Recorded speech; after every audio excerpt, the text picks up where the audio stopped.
मित्र हो, ध्येय प्राप्त करताना जेव्हा अपयश येते तेव्हा माणूस खचून जातो, निराश होतो, हताश होतो.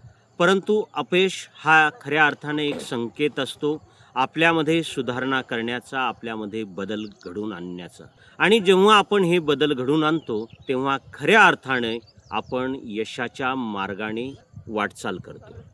आपला मोबाईल असतो किंवा कॉम्प्युटर असतो, त्यामध्ये एरर येतो तेव्हा आपण तो बंद ठेवत नाही, तो दुरुस्त कर. त्याचप्रमाणे अपयशाला सिस्टीम एरर न समजता त्याला इम्प्रूव्हमेंट अलर्ट समजा.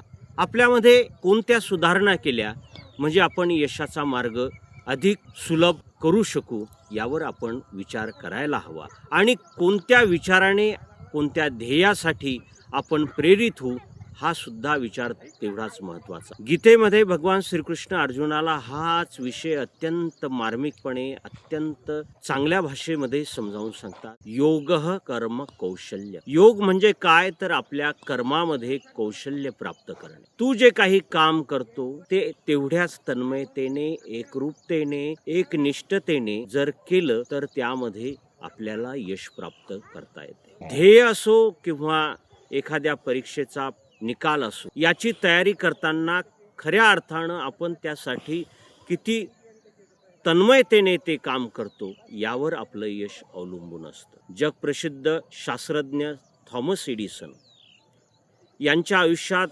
अनेकदा अपयश आलं, परंतु थॉमस एडिसन यत्किंचितही घाबरले नाही. त्यांनी आपला यशाचा प्रवास थांबविला नाही.